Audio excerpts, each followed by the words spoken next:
Those problems are circuits of memories in the brain. Each one of those memories are connected to people and things at certain times and places. And if the brain is a record of the past, the moment they start their day, they're already thinking in the past. Each one of those memories has an emotion. Emotions are the end product of past experiences. So the moment they recall those memories of their problems, they all of a sudden feel unhappy, they feel sad, they feel pain. Now, how you think and how you feel creates your state of being. So the person's entire state of being when they start their day is in the past. So what does that mean? The familiar past will sooner or later be predictable future. So if you believe that your thoughts have something to do with your destiny, and you can't think greater than how you feel, or feelings have become the means of thinking, by very definition of emotions, you're thinking in the past. And for the most part, you're going to keep creating the same life. So then people grab their cell phone, they check their WhatsApp, they check their text, they check their emails, they check Facebook, they take a picture of their feet, they post it on Facebook, they tweet something, they do Instagram, they check the news, and now they feel really connected to everything that's known in their life. And then they go through a series of routine behaviors. They get out of bed on the same side, they go to the toilet, they get a cup of coffee, they take a shower, they get dressed, they drive to work the same way, they do the same things, they see the same people, they push the same emotional buttons, and that becomes the routine, and it becomes like a program. So now they've lost their free will to a program, and there's no unseen hand doing it to them. So when it comes time to change, the redundancy of that cycle becomes a subconscious program. So now 95% of who we are by the time we're 35 years old is a memorized set of behaviors, emotional reactions, unconscious habits, hardwired attitudes, beliefs, and perceptions that function like a computer program. So then a person can say with their 5% of their conscious mind, I want to be healthy, I want to be happy, I want to be free. But the body's on a whole different program. So then how do you begin to make those changes? Well, you have to get beyond the analytical mind, because what separates the conscious mind from the subconscious mind is the analytical mind. And that's where meditation comes in, because you can teach people through practice how to change their brainwaves, slow them down. And when they do that properly, they do enter the operating system where they can begin to make some really important changes. So most people then wait for crisis or trauma or disease or diagnosis. They wait for loss, some tragedy to make up their mind to change. And my message is, why wait? And you can learn and change in a state of pain and suffering, or you can learn and change in a state of joy and inspiration. And I think right now, the cool thing is that people are waking up. Most people spend 70% of their life living in survival and living in stress. So they're always anticipating the worst case scenario based on a past experience. And they're literally, out of the infinite potentials in the quantum field, they're selecting the worst possible outcome, and they're beginning to emotionally embrace it with fear. And they're conditioning their body into a state of fear. Do that enough times, body has a panic attack without you. You can't even predict it because it's programmed subconsciously. So people become addicted to the rush of those emotions, and they use the problems and conditions in their life to reaffirm their limitation, so at least they can feel something. So now when it comes time to change, you say to the person, why are you this way? Well, every time they recall the event, they're producing the same chemistry in their brain and body as if the event is occurring, firing and wiring the same circuits and sending the same emotional signature to the body. Well, what's the relevance behind that? Well, your body is your unconscious mind. In a sense, if you're sitting down and you start thinking about some future worst-case scenario that you're conjuring up in your mind, and you begin to feel the emotion of that event, your body doesn't know the difference between the event that's taking place in your world, outer world, and what you're creating by emotion or thought alone. So most people then, they're constantly reaffirming their emotional states. So when it comes time to give up that emotion, they can say, I really want to do it, but really the body is stronger than the mind because it's been conditioned that way. So the servant now has become the master, and the person all of a sudden, once they step into that unknown, they'd rather feel guilt and suffering because at least they can predict it.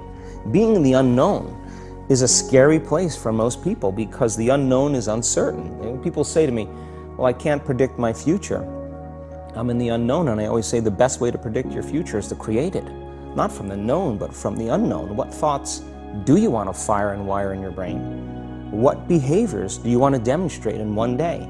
The act of rehearsing them mentally, closing your eyes, and rehearsing the action. Rehearsing the reaction of what you want, or the Yeah, action? the action of what you want. By closing your eyes and mentally rehearsing some action. If you're truly present, the brain does not know the difference between what you're imaging and what you're experiencing in 3D world. So then you begin to install the neurological hardware in your brain to look like the event has already occurred. Now, your brain is no longer a record of the past. Now it's a map to the future. And if you keep doing it, priming it that way, the hardware becomes a software program. And who knows, you just may start acting like a happy person. And then I think the hardest part is to teach our body emotionally what the future will feel like ahead of the actual experience. So what does that mean? You can't wait for your success to feel empowered. You can't wait for your wealth to feel abundant. You can't wait for your new relationship to feel love, or your healing to feel whole. I mean, that's the old model of reality, of cause and effect, waiting for something outside of us to change how we feel inside of us. And when we feel better inside of us, we pay attention to whoever or whatever caused it. But what that means then is that from the Newtonian world is that most people spend their whole life living in lack, waiting for something to change out there. What do you mean the Newtonian world? The Newtonian world is all about the predictable. It's all about predicting the future. But the quantum model of reality is about causing an effect. The moment you start feeling abundant and worthy, you are generating wealth. The moment you're empowered and feel it, you're beginning to step towards your success. The moment you start feeling whole, your healing begins. And when you love yourself and you love all of life, you'll create an equal. And now you're causing an effect. And I think that's the difference between living as a victim in your world, saying, I am this way because of this person or that thing or this experience. They made me think and feel this way. When you switch that around, you become a creator of your world, and you start saying, my thinking and my feeling is changing an outcome in my life. And now that's a whole different game, and we start believing more that we're creators of reality. And most people, when they have a thought, they just think that that's the truth. And I think one of my greatest realizations in my own journey was, just because you have a thought doesn't necessarily mean it's true.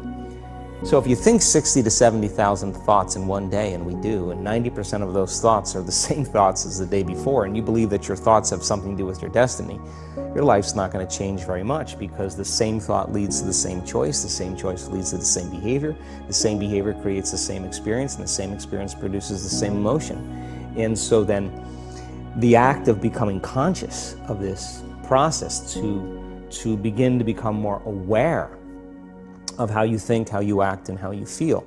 It's called metacognition. And so then, why is that important? Because the more conscious you become of those unconscious states of mind and body, the less likely you're going to go unconscious during the day. And that thought is not going to slip by your awareness unchecked, because it means to know thyself. The word meditation means to become familiar with.